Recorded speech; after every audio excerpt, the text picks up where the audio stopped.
It's these issues. What's really important is to get out the information to people, and you don't, and you're not allowed in the mainstream media, you individually, and so so the history of for example, the votes in the UN I think it's really important to go into them. So, but this is a question from a young person because he says he's a young person, and I think it's important. It relates to the question you just asked. So. It said, would you please talk about the bonds between conservative America and Israel? I think perhaps my age limits my understanding. What combination of ideology, propaganda, lobbying, and money makes Israel's security such a sacred American cow? A wonderful question, I think.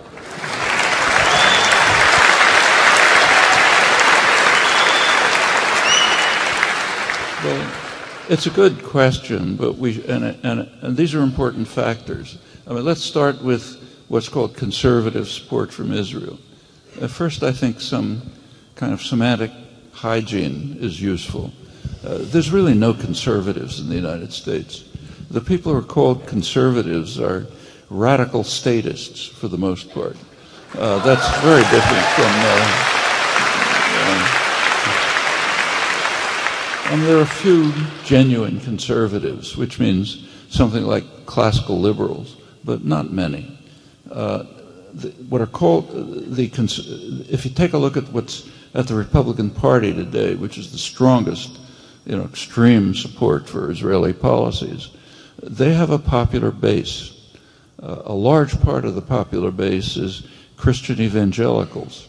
They are passionate supporters of Israeli policies, and they're also extreme anti-Semites. If you take a look at they don't say it, but take a look at the doctrines, like the dispensationalist doctrines. Yeah. They're looking forward to a battle in Armageddon, where everybody gets murdered and the saved souls rise to heaven.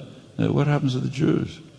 Well, according to some of these versions, 160,000 of them find Christ in time and they're saved. The rest are condemned to eternal damnation. How can you be more anti-Semitic than that? And in fact, but their support for Israel is because partly, interpretation of the Bible, interpretation of the Book of Revelations, and so on and so forth, which leads them to strongly support Israeli crimes, to the extent that Israel welcomes the support, but it also tries to control them. Like when they try to blow up the Temple Mount and so on, Israel doesn't think that's a good idea, so they block them. But why is the Republican Party, why does it have a popular base like that? That's part of its popular base. Another part of its popular base is people who are so terrified that they have to have a gun in their pocket when they go into Starbucks to get a cup of coffee. That's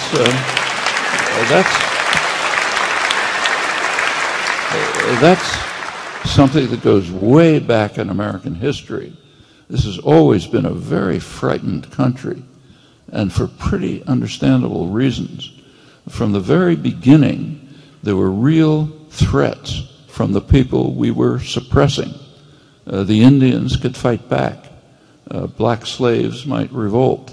After the Haitian Revolution, there's a huge fear. So everybody has to have a gun. We have to protect ourselves. And it goes on and on. Well, that's a large part of the base of the Republican Party. Another part is the nativist element. If you look at the demography of the United States, the white population will soon become a minority. The phrase that's used is, they are taking our country away from us. Yeah. They being all of those bad people. And that's a big part. It's an element in American society. These sectors have been mobilized by the Republicans roughly in the past 20 years for a very good reason. The Republican Party, since about 1995, has stopped being a parliamentary party. It's off the spectrum. They are so dedicated to service to the extreme wealth and corporate power that they cannot get votes by putting forth their own programs. So they've turned to other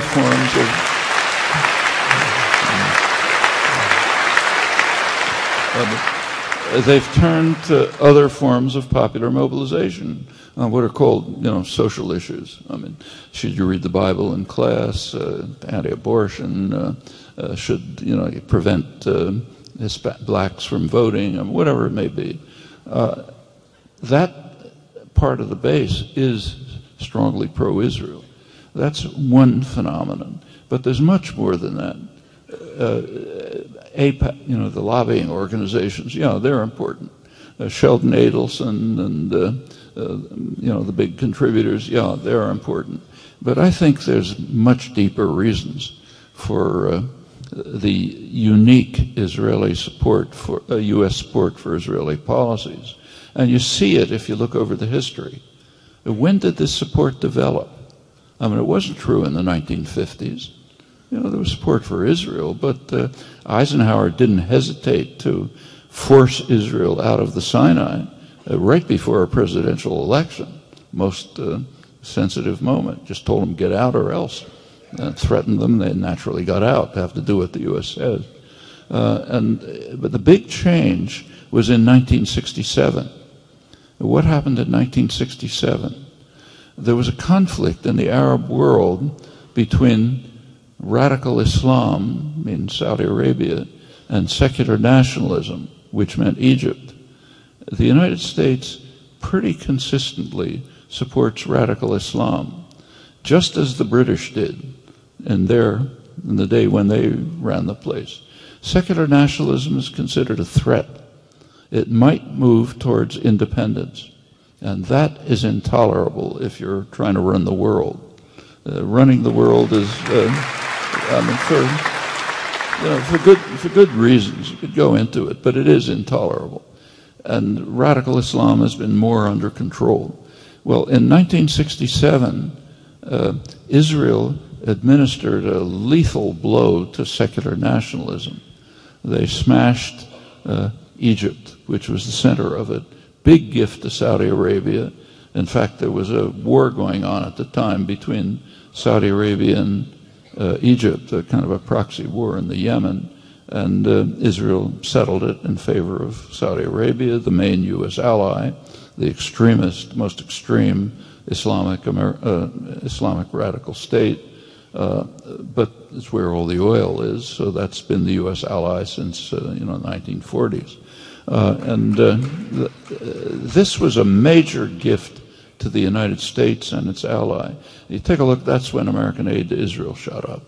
In 1970, you may recall, there was the government of Jordan initiated a military campaign against the Palestinians in Jordan, a real massacre. It looked for a while as if Syria might move to protect the Palestinians. The U.S. didn't want that. The U.S. was completely embroiled at that time in Southeast Asia, couldn't do a thing. It asked Israel to mobilize its forces to compel Syria to withdraw. They did, and the U.S. aid to Israel quadrupled that year. And so it continues. There's a very close strategic alliance. It extends to military and intelligence relations, which are very close. So take, say, drone technology. A lot of it's developed in Rafael Industries near Haifa. The main Israeli economy by now relies very heavily on high-tech military production and export in close relationship to the United States. Very recently, a document was released under the Freedom of Information Act demonstrating U.S. participation, tolerance, and participation in Israeli nuclear and other high-tech developments since about the 1960s. It's very close if you look at the details. There's an interesting article by William Greider that just came out about it, describing some of the details.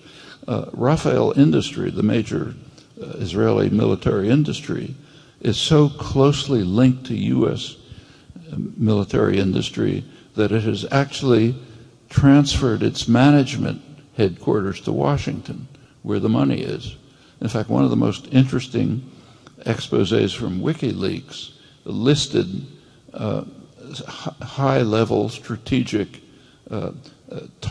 locations that the United States ranked as necessary to protect at all costs. One of them was Rafael Military Industries near Haifa. Intelligence connections have been very close for a long time. These are really significant matters, basic reasons for the continuation of the close relationship. There also are cultural issues, no doubt. One is Christianity. I mean, Christian Zionism goes back before Jewish Zionism, and it's very high level. It's not just evangelicals, it's a high level phenomenon. Lord Balfour, Woodrow Wilson, more evidence that what you believe affects your actions. It does. I mean, for them, these are Bible, people read the Bible every morning. It's God said that the Jews have to go back to the land, the Palestine, land of Israel. Okay, we've got to do it. This is a strong element in high-level U.S. policy. Then there's the popular base, like evangelical Christianity, mostly incidentally since about 1950. There's another relation which I can't prove. You can think about it. It seems to me possible. The United States is a settler colonial society. That's a special form of imperialism. It's true of the United States, Canada, Australia, New Zealand. Specific form of imperialism which you don't just rule the colony, like say the British in India, but you eliminate the population and you settle it.